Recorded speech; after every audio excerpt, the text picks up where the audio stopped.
and politics. Informative, educative, and analytical.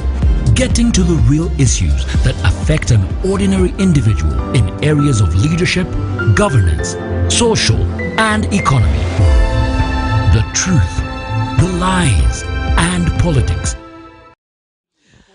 All right, we do get back to our conversation, and it is an interesting conversation right through the break. But we do welcome you back to the Truth, Lies, and Politics.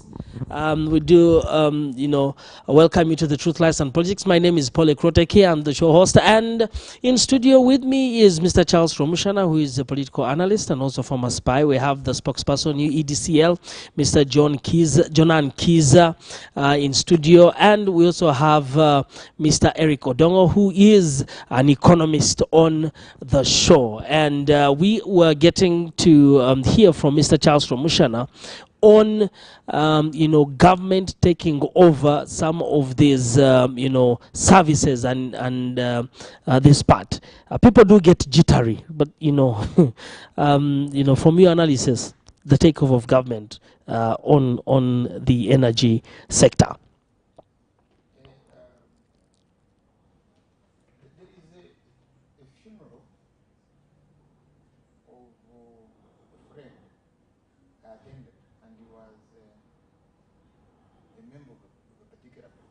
I have to live with the name of the party. But they painted the inside of his grave in the colors of the party. That's how they decorated the grave. Now, in whose interest was the decoration? Maybe I left a will. Say, because he's not going to open his eyes and look around the colors of the grave, inside the grave. In the first place, it's even too dark. But even if it was even if he was, I don't know whether you imagine at some stage he's going to look around and say, yes, I died this party. Two, are you going to open that grave at some stage? To see whether the color is still there. So why develop that mind? Now, if I put up my hand to ask, but why are we investing money in decorating this grave?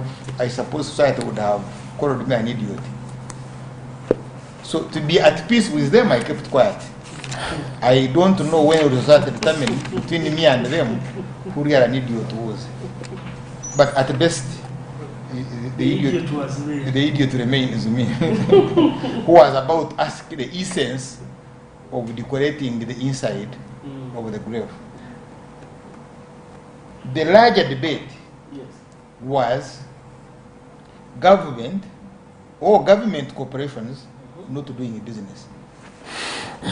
That was the larger debate. And the same actors, Mr. Museveni and his team, who were initially anti-privatization, became the champions of privatization. Yes, they really condemned privatization. He had begun talking like a politician when he said, you see, they were a huge burden on the consolidated fund. Of course, if you make profits and the profits go to the consolidated fund, when you make losses, you should be able to impact the consolidated fund.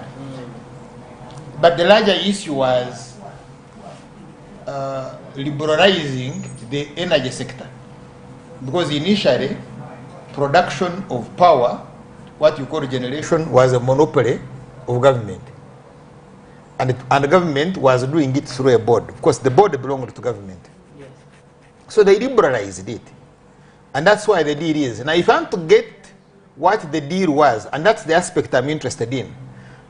I'm not interested in who doesn't have power, generator busting here and there. No, I'm interested in that conversation that determines the price of a unit. Because you see, it's business. Why do you allow Eki to come and generate power and you don't allow Romshan? You get? You don't advertise and then people bring in their bids at an international level, local level, and then you determine the price and we compete for it. So if you want to know it, go to this Kasasiro which killed people, the Chitezi. That those who wanted to invest in generating power from Chitezi wanted a specific price for power and they couldn't be given. And their argument was, but you are giving it to others. Here we are going to consume your Kasasiro, we are going to help you in cleaning the city, but let's benefit from supplying you power. And they failed. Or that there is something I was trying to follow between the likes of Mwewesa, I think now he's a minister, and Chirembe Mines. I think at some stage Chirembe Mines was generating power, and then he was asking for some compensation for some loss. I know what I was told. We'll discuss it another day. So deals are on supply of power. The agreements they make to construct those dams. That's why I asked you why it was not that we could have borrowed this money ourselves and built those dams. Ourselves? Yes, we could have built those. Oh yes, we do. Because if we can borrow to distribute, if you can borrow to buy jerry cans, you get to transport the waraju we have, the waraju, the local beer which we have squeezed here. Why can't we also borrow to plant the banana plantation? Now, so we had the boards, we had the councils, we privatized under the guise of getting out, and we are now back to the yes. We are now because now they are calling it a company, but a company which belongs to government. Initially, of course, foods and beverages, etc. Those were companies, but they belonged to government. The government that was anti-privatization has a Ministry of Defense in production, in business. Including, by the way, including manufacturing, bottling water. So they compete with the Wavamnos of this world. You get. So the larger debate, therefore, should be why the reversal on privatization. Now, the second one is this UMEME thing that you are investing. You've come in as an investor. Yes. What we need from an investor is the inflow of foreign currency. By the way, if they brought foreign currency and they made losses, I would understand if you compensated them on the losses, provided there has been an inflow of foreign currency. Now, the danger with electricity is that this guy will collect money and will convert the local money, the local currency, into foreign currency and take it out, which would have borrowed. You see, you go and borrow foreign currency, or you export gold, or you export coffee, or tourism, you make foreign currency. This guy collects money from people who are frying GNATs, etc., or watching movies, and then repatriates the foreign currency. Now that's why the danger is. The one that came in as an investor, becoming an outlet of our foreign currency. So if you are doing an audit, in terms of losses, that's where you should go. To what extent was this guy a danger to the national economy in siphoning out foreign currency? And did we therefore, the foreign currency taken out, is it more than what he actually brought in? If you find it is far exceeds what he brought in, then it was a huge loss. It was a scandal to the country. But now let's look at what I told you the other day. According to what you heard from Mr. Tature, that they make 200 billion per month. Now I want to look at Mr. UMEME, the dead one. That one was evaporated. As a bus conductor, whose duty in the bus is to use a ticket. He doesn't know why the bus was bought. He doesn't even know how the client has entered the bus, but his duty is to have a bag and issue a ticket and get money. All right. Now, when he gets money, it is in his bag. So, what Betatuli have seen has been collecting is 2.4 trillion a year. That is 200 billion a month times 12. 12 is... That's around 2.4 trillion in a year. So if you're operating a budget of 40 trillion, no cash, you see the guy beats you. But anyway, so we have 2.4 trillion in a year. Before he even does disbursement. Yeah. So me, I want to look at an account where it landed. Boo. I would be very interested in knowing the one now who would sign. That you've received the 2.4 to say now send away to disperse. Because that's a lot of money landing on an account of what you call a private company. But I hear rumors that there was an escrow account where this money would land. I hear those rumors. And I'm looking at people with appetite, heavy appetite for money, who would be keep on looking. Because I know some people who would look at this money and they grow fat, even if it is not their personal money. I even know banks that would love to have this money in there, because it's a lot of money in the economy. Yes. Now, then you go to, but this is a relative figure. It may not exactly be exact. Then he says, so we have not failed. We have to establish what is the missing link. Why did you bring in UMEME? What was missing? And was that missing link resolved? So now he says 40%. No, 20. 23. 23, you said? 23% for NSSF? Yes, NSSF. Yes, 23%. And government?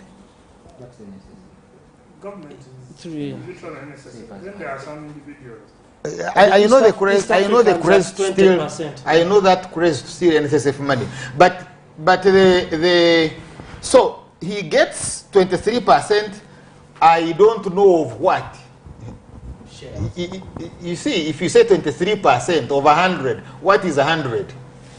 100 is the total value of shares in UMEME at the time. You see, that's what you have to arrive at. You get how they do those calculations. Because you see, what he got in what you call shares was money. So, if you were to do an audit, what the Auditor General is doing, I would have loved to see an audit of what he actually brought in the economy. That's one. What it was that constituted 100% for which he got cash of 23%. And where did it go? Because you see, you will see money move from NSSF to an account. And when it enters that account, where does it go? You get, was UMEME trying to solve a problem? Was it indebted? Because you see, you can end up with a briefcase. The guy comes here, makes figures, gets money from NSSF, begins buying transformers, and he tells you, compensate me. But all those are terminals for investigations. Because I told you I'm interested in establishing the unknown and why this guy is quarrel. But now let's look at how they arrive at $118 million. So he says UMEME was an investor. All right. By the time UMEME came, we had the power. We were generating power. We were distributing power. But we were in losses. You see, that's Rwali. That's Rugambo. I don't think that Mr. Museveni would need somebody else to come and sort out the issue of losses. That's why he was telling you that the Auditor General gives me different figures from what they give me. And I don't think that they went to look for someone to read meters for purpose because of losses. But the larger issue is that he brings in a transformer. He tells you, this transformer is 1 million. And I expect my money in 2 years. The 1 million. That means every year you should be giving me $500,000. Now, if I have not collected from you the $500,000 for my transformer, then you pay me. Or you'll fine you. Is that a fine or you'll just pay me? No, you pay me. So I find that a bit strange. And at the end of the, but you see, remember, he's the one who is collecting all this money. He collects this money and pays. He's supposed to be paying you. He's supposed to be paying the transmission, which transmission will pay the generation. Interestingly, you have not had a complaint from generation. I've not heard of them making noise or at least threatening. There are problems in generation. No, I'm talking about in Banasa Sura. There's Bujagali in generation. Who? which has a Butaturi? problem. Bujagali. Doing what?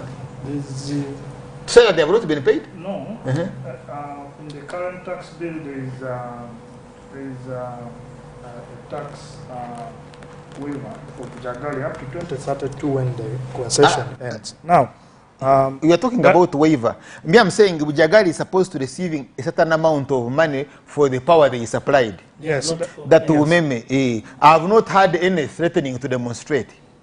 That presupposes they are paid. yes. Yes, so I would love to see money going to them.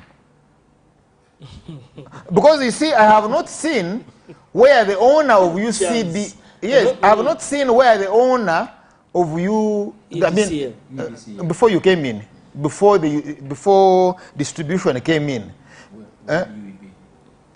No, before UMEME came in. You know, before you came in as a company, you were supposed to be paid by UMEME. Right? Supposed to be given. Yes. So what was there before? Now, when they pay you, that money is supposed to go to the consolidated fund. So if we went into our books, do we see money going to the consolidated fund? Now, do you know why and I'm going to end with this. I was involved in an investigation. First and foremost, he's dead. Cheye. They had a conversation somewhere, and it was involved the money. Killing a fire and then money. Killing an investigation and then be paid for it.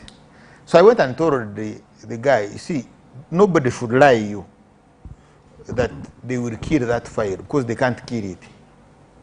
But I'm seeing theft there. But in the case, it's your government. If you want to cheat one another, one day you will pay because the thing will corrupt on you. So he said, me, I'm very innocent. I'm going to prove to you that you are not innocent. So I got the contract. That was SWIPCO.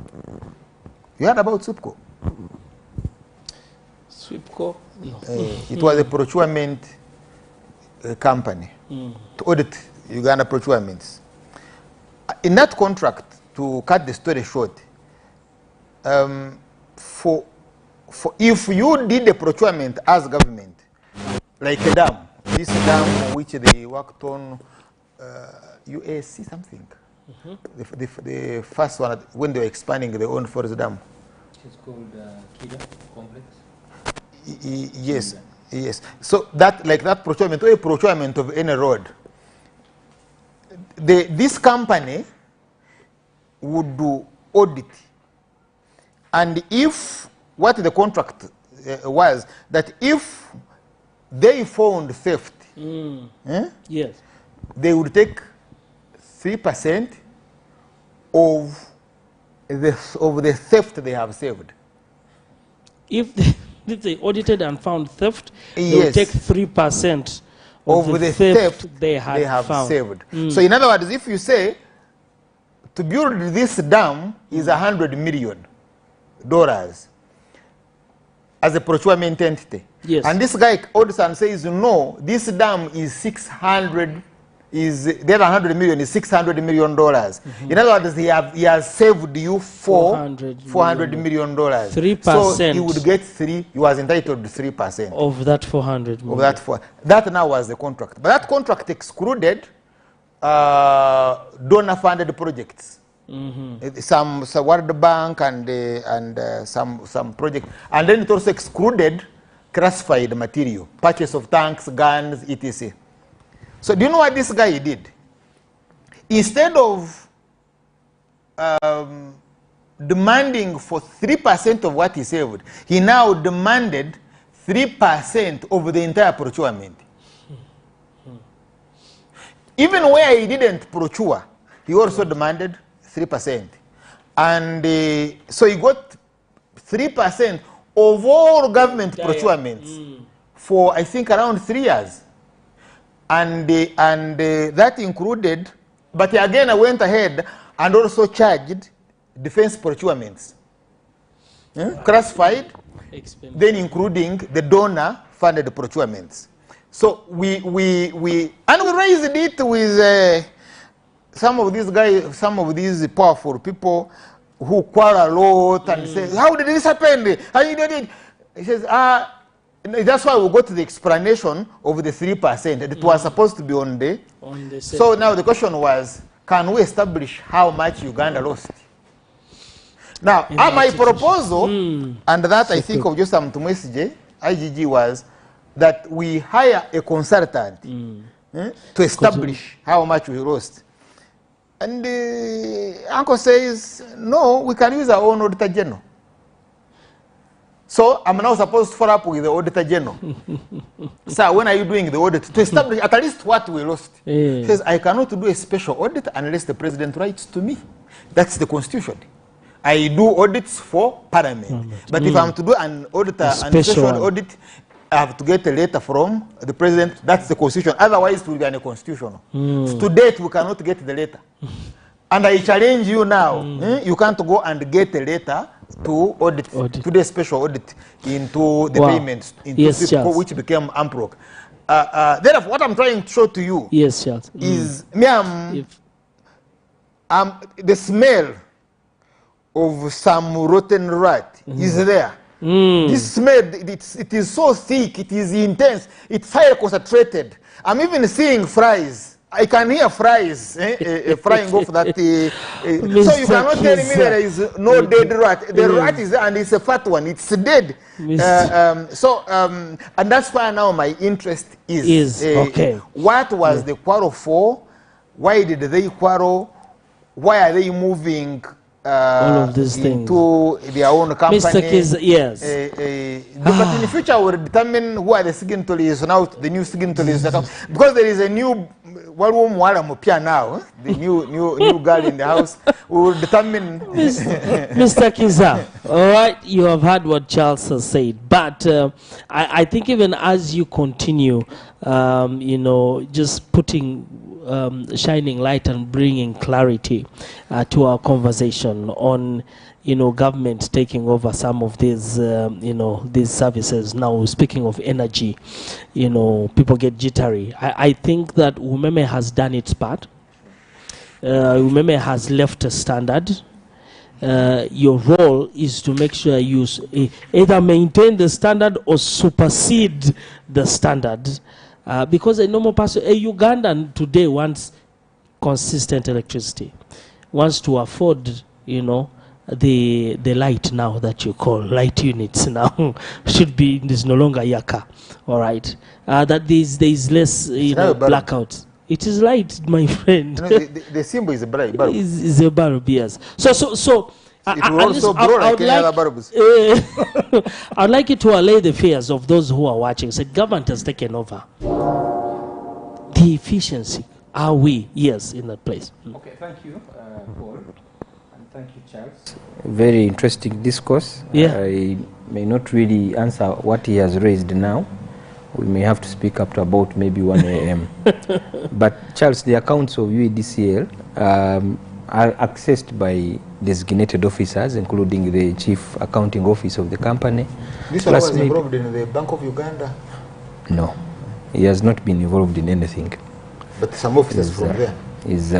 So in other words, the money is safe. Nobody else is going to access it. It is a body corporate, to be honest. Okay. We manage our operations, for real, lack of a better description. Ugandans want power, and they want lights on, and that's the reason why, one, government has seized the distribution of electricity back to itself, because ensuring that homes are powered is an economic function of government. There is not more of a drive of profit than what my colleagues in the other spectrum of economics will look at. We want so much to ensure that we realize the goals of government is specifically of powering homes, yes, and making sure that power is accessible, reliable, and available to the persons out there to partake. UEDCL takes over from UMEME today. I think we are going to make our second day, 24 hours into this space. Quite a number of challenges, very many blackouts out there, and precisely it's being caused by the fact that when government made a decision not to renew UMEME's contract, UMEME stopped investing in the distribution network. Okay. They were recouping. They were getting out their money. Because it doesn't make sense, yes, to keep on investing out of that. So by the time we take over, we are taking over a very thirsty network where we have to do quite a lot of work. And that really speaks into the other aspects of money, where we had to look for money that we are going to invest. UMEME has been borrowing, but the good thing is the sector is self-sustaining. Okay. It is not really something that we must say that is a heavy worry. That, that you've borrowed some money, yes, from the prices of electricity will shoot very high, or we can't sustain. There are so many really quick wins that we have even gotten from the tariff, which was read on 31st. We have seen reduction of electricity. From what to what? Yes, from 775.7 to less by 14. So 14% reduction. Yeah, okay, which is really good enough. Already, yes, on the first day? Yes, on the first day. And I know him as a person who deals with numbers. You know what that means for people who have an extra edge and they're into the production environment. That's a very big leverage, and we want really to continue committing that. We know government is committed to ensure that the tariff continues to reduce. But that aside, we know that the responsibility ahead of us is not a small one. That one we know, we are very sure. We are focusing on revamping the network across the country, especially where UMEME has been operating. We also don't want to say that elsewhere as well. We want to strike a balance. Even in the backbone where we have been operating, it is now high time we invest. Some of the technical challenges we have been facing is you have a network being operated by two people. When you have situations where you need support, sometimes private operators are not very fast. They will not support you. When you happen to go to Renshama, where Charles comes from, you will not find UMEME there. You basically have found UEDCL. And you realize that most of the lines in the rural areas have been traversing very long distances. And the principle of energy is the more energy runs a long course, is the more it gets weak. Okay. So it's supposed to run an average of a short distance, not more than 100 kilometers for the 33 kV lines. Yes. And in rural areas, you find them stretching to about 444 kilometers. So it is less. So the challenge is in where we are coming from, and having hold fort for these 24 years, I think it should give Ugandans confidence that we are not coming here to joke. You've already been in the business. In the space. Yes, we've been in the business. We're not coming to learn how to do this business. Okay. We're not trying to attempt. We have been doing. And number two, there is the aspect of preparedness. Of course, Ugandans were worried, shall we be able to buy Yaka? Our Yaka is gone. It is true, Paul, there is a change in the naming of what they call energy. UEDCL's tagline is lighting up your world. So when we say UEDCL light, we are not far away from who we are. We are basically telling you the product we sell is light. Is light. Yes, and that should be able to identify with us. And that is what we have put out. To whether it is acceptable or not acceptable, what we are putting out is light. We want light. Just someone joked and said, you know, my flat iron spends a lot of light. Yes. But you're saying that's the really topic of another day. But the point is, we already have embarked on a journey. People thought Ugandans will not be able to vend on 31st. At 00 hours on 31st, I bought the first token from my phone, and the token came to my phone. So that really dismisses the fear that Ugandans have not been able to vote. And indeed, Ugandans bought energy on 31st to test. Is really government serious? I hope they were not disappointed, to be honest. I am sure they were not disappointed. But also number two, the issues of now reliability is what we want to embark on. We know there is an reliable supply in Kampala and many other areas in the country. We want you to bear with us. We are not going to revamp this network in one day or in 1 month. There are needs which are very time straining, that we cannot do certain things when power is on, and we can't keep switching off power many times in a week so that we complete projects that are going to stabilize the power in this country. So we want calm from our people outside there. There is already a resolve. Government has already gotten money that we are going to invest. UMEME has been investing $34 million. Government has already got $50 million for UDCL, which is at least above what UMEME has been investing here. So that's, to me, a plus. So, Mr. Kiza, in line with that, one would want to estimate and say what period of time, when you talk about reliability, an estimation, say, you know, maybe it will take a month for us to, because there have been so many blackouts, and that's been a huge frustration for many of the citizens. Yeah. And so as we engage and grow into this, what is an estimated time frame per se? You know, Paul, whatever we are discussing is punctuated by so many other factors. Okay. For example, the investment part and the appetite, our colleague, the economist, will tell you they are drivers of these investments. It's the other thing to have the money, but it's also the other thing to make use of the money. On the other vertical side of the coin, we have been allowed a certain number of human resources to employ, so that we continue with this role. On 5th of January, we ran an advert in the UMEME environment to allow for that skill not to be driven out of the sector, but give them the first priority. This is what we have been doing, even for those 5 concessions we have taken over. Our priority is those Ugandans who are running these concessions, because we need the experience, we need the expertise, and aside of that, they are also Ugandans. So we give them opportunities to come and join on this bigger part of responsibility. Yes. Which is expanded on our side, because we have been operating in rural areas. Managing this grid also would require an extra age of human capital, which has been accorded to us. About 2,712 employees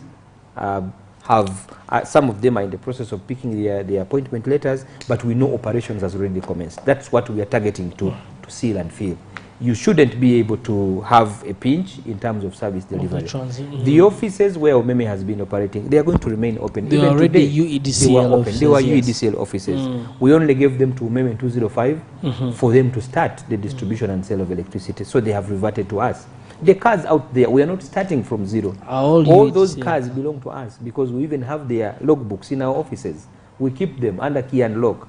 The lands elsewhere where there are different developments like switch stations, substations, and many others, they all belong to UEDCL. In the essence, what I'm trying to say, it could have been 20 years of a player on loan, but he has come back with form. So can we consolidate this form and make use of it? There is something that we can generally celebrate and say, this we have added. Yeah. We brought UMEME here in 2005 when we had a smaller basket of consumers. Today we are close to 2.5 million customers from 250, an average of 200% growth.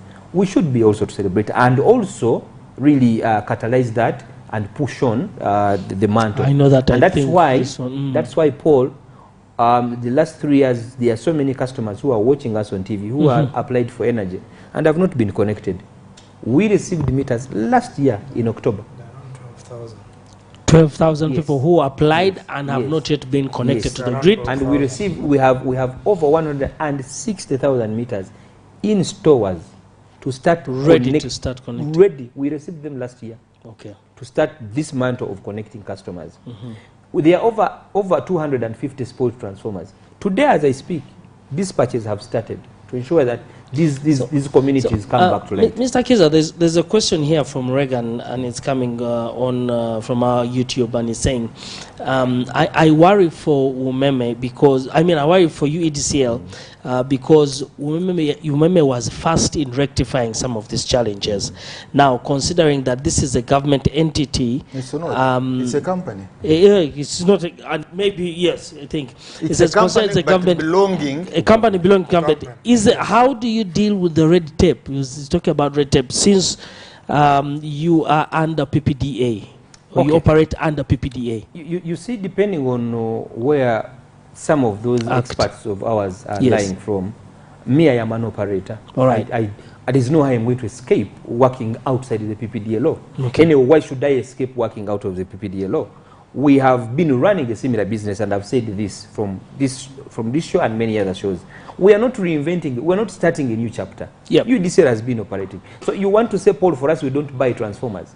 We have not been buying transformers. You take a longer time to buy transformers. If it breaks down in Ntinda, there are advantages, yes, Paul, that are within some of these legal environments. The legislation, the PPDA, they are talking about, they are casting stones too. Yes. I can tell you, even aspects of framework contracting, that is allowed.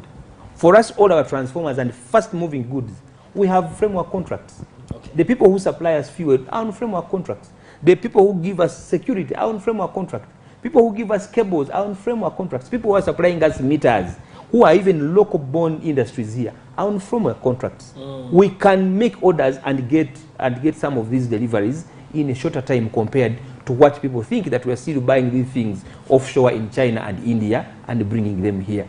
Ugandans have sometimes, I think, forgotten that certain things are now being manufactured here. Transformers are being made here. We're no longer importing transformers. So they shouldn't be really a big worry, because the fast-moving products can be accessed easily, and even repairs of the same can be made so easily. So the issue of turnaround time, yes, we hear people that some people are saying UMEME is efficient, but I'll tell you also, elsewhere we operate, we have actually been efficient. If we were not efficient, we would not be able to survive. I know my colleague, the economics, can tell you, we are the only government company who has not been surviving on loans. We have never borrowed for the last 24 years. UADCL. Yes. No, I don't know whether that is factual. It is factual. The crocodile is telling you what is in the lake, you have to agree with it. Because what the OAG is saying, in the last report, your unit ratio was at 70%. So you have now added $50 million from ABSA. So I don't know what that will do to the debt ratio of the company. Okay. But that is not my issue.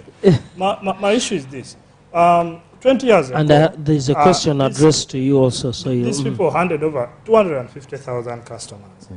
Then they started from zero, I'm assuming. From zero, they gave UMEME here 250,000 customers. UMEME increased those customers from 250 to over 2 million. But when you check the customers they have, they're at 100,000 customers. They are 247. Okay. Based on your last audit report I saw, last annual report, it is around 100,000. They're about 100,000. But even if, my issue is, you have been managing 100,000 customers. You are now transiting to over 2.5. Okay, 2.5 million customers. But you are now subjecting yourself to PPDA law. So I don't think you are going to brush away that bit, because the situation. Part of the efficiencies in UMEME were because UMEME was a bit far away from the inherent. PPDA can only be a problem because what is the purpose of PPDA? It is to promote fair competition. Absolutely. True. Yes, but of course, those systems are also corrupt. They maneuver around them. For you thought that it's strict by its cast in stone. Yes, I have been involved in operations with the procurement. You need to go and get the reports from the IGG, and you see how they go around them. They are not as autonomous as you think. They are not as independent and very serious as you think. You can go around them. But if you are worried about delays, that is sorted out by planning. Yeah. Planning and for it's called forecasting. Forecasting. Yes, you can look at trends. How many transformers you've been. That's the efficiency I'm speaking. Look. You see, they are the same characters.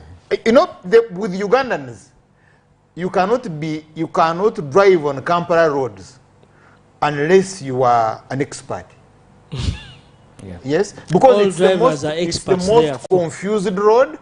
They are the most confused roads with the potholes, but the borders overtaking from the left etc. So by the time you see someone survive on Kampala roads for a month, then you know he's an expert at driving. Ugandans are good. The problem is with corruption. You cannot tell me that where Bitature was very efficient, another one cannot be efficient. He can, but the question is, have we sorted out the question of the big thief? I'm not talking about the other big thief. Who will say, walk around and get me 10 billion shillings by this evening? That's why basically the problem comes in. You had was that happening with UMEME? You had the moment you see them quarrel, there is a reason. Has UMEME told you to make the loss? No. No. Yes. All that they are asking for is the money they invested. No, the money they were supposed to be paid on their investment. Yes. Have you even known who UMEME was? I'm not talking about these ones you hear about, the actual UMEME. You see, there were two ships that sank. I told you about them. Ships during the time of Nansasara. They sank. Because one ship was telling the other one, Otantomera. Across you don't knock me, and it was head-on collision and they sank. How can ships on Lake Victoria be indulged in what head-on collision? They were operating like borders. Why? Because there was interference in the recruitment of pilots. That's basically why the problem is. So that's the confusion we have. But if companies were allowed to operate as companies and they were autonomous, they were allowed to do business based on business models, you would have performance. The problem is they interfere with them with recruitment, they interfere with them, as I say, some government agencies will consume and don't pay, and you're expecting these guys to pay salaries. Exactly. You see, if you've been making money, you heard about the figures I'm talking about, 2.4 trillion that you are collecting in a year. Definitely people are going to be interested in that. No, I'm saying if you are collecting 2.4 trillion cash and you want to chase away the way these guys, the way they have been chased away at the level of the president, do you have to go and borrow from a commercial bank? Really? You go to borrow from a commercial bank. Because if you're talking about procurement, they should also have advertised that which commercial bank is ready to offer this at this interest rate, because that's money. Yes. You get, so you are not even privy to how the decision was arrived at to borrow from a commercial bank that has that money at what interest rate? How will that loan be? Be paid? And at the level of Parliament. When you are bringing him, when you are bringing UMEME, did you subject the contract to Parliament? So you now have the maybe yes, maybe no. I don't know which committee. I don't know which committee discussed. I don't know which committee discussed that contract with Parliament. Okay. So you see, the one who collects these billions of money and gives it to you, you have not been able to save, because he told you pay for power. That the money that you collect has been used to pay these dams or has been used to pay these loans. Part of it, granted. But you are not able to save $200 million to pay UMEME, and you have to go and borrow from a commercial bank. So the larger question is, if you knock on the head of UMEME, double click, three click, say, is the whole of this money, are you going to take the whole of this money? Because you see it is cash, or somebody else has already gotten a cash on it. Oh, wow. Romshan theories sometimes are interesting. But they are thought-provoking. I know. I know them, I have grown up with them. That they can give you cash and on time. They go and borrow for you and they pay you cash on time, on the dot, in a ceremony. Before you go, why in a contract that doesn't involve court? I know them. They are thought-provoking questions. Mine, just hold on. And I know you're going to answer this. By the way, you'll have the last word on the show.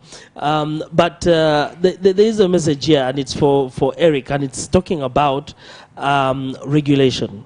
And say, if ERA is the one regulating UEDCL, isn't government regulating itself? And we're in a place where government is regulating itself. and what does that mean for the industry? Yeah, I think in terms of the industry, I foresee a problem myself, because 40% of UEDCL is Ministry of Finance, 60% is Ministry of Energy. Then you have the transmission. Then you have. Is that so? No, that's not true. You put clarity on that. I don't know if I read the wrong annual report of UEDCL, but there is someone here from UEDCL to clarify on their ownership. But the challenge is you have seen government grapple to pay its dues. Domestic arrears are at 13 trillion right now. This is a company that is supposed to run as a normal business without any issues to do with its cash flows. You are relying on government to give you cash flows where your operations may not. He has told you that you have all those meters which have been lying since last year. They are ready. Now, if you go and this person has now gotten solar, he may not necessarily opt for your meter, because as you know, they are now alternative sources of energy. So we are not going to say that whatever decision that UEDCL will take, there is no element of risk. Risk will always be there. Now, in terms of sustaining the business of UEDCL, for me, what I would need him to clarify is we have borrowed $190 million to pay UMEME. We have borrowed $50 million to put at To finance and keep finance UEDCL. If you total that, that is around $240 million. Yeah. That is a debt on this young company that, okay, maybe... Is the 190 part of it? 190 may not be part of your... Let him first submit. Okay, all right. Ideally, I would think that UEDCL, now looking after 2 million customers, is maybe the word young is a bit overboard. I retract that. But in terms of its, like he has told you, we have to be patient with them. That's the point I'm trying to make. So we have to be patient with them. But the obligation on the debt, in terms of how it is going to affect its operations, may not necessarily leave UEDCL in a sustainable state. Including what Charles has said, we are operating in an environment where the public sector is a bit with scandals here and there. Tomorrow, the government official will supply UEDCL with the fake meters, and you have a crisis begin from there. Or air transformers. You have someone bring transformers to UEDCL and they don't work. Okay. So let's that allow. part is where I'm really praying that God protects you give wisdom for us. Yes. So Mr. Kiza, those points. Yes. And also yes. Yeah. Regulation. Yes. Sustainability. Yes. Yes. And Eric God is with us, and I want to tell you we have come from far. It cannot be a small journey, even you to conceptualize that UDCL has taken over UMEME. That in itself speaks God. So we are with God, I want to assure you. Will the government arms pay dues to UEDCL? Yes, they will pay. Actually, elsewhere we operate in the 12 service territory before taking over UMEME. We have been having these same government arms. We have been having UPDF as a customer, and they are prepaid. Uganda Police Force, they have been paying. Prisons, they have been paying. Minister of Health has been paying. So it's not, and the money comes from Kampala to come and pay us in the rural areas. So why do we have this negative feeling that government won't be paying UEDCL? Now, whether it is going to be the same convenience that UMEME has been able to net off from government through the BST on the side of transmission, we may not have that same leverage. That's why elsewhere we operate, we ensure we push government to pay, because we know when we are looking at the releases in the different budget frameworks, we know money for utilities is approved. And indeed they have been paying. We cannot stand here on TV and we say, these entities of government don't pay us. And I cannot confess and profess that they will not pay. They will continue to pay.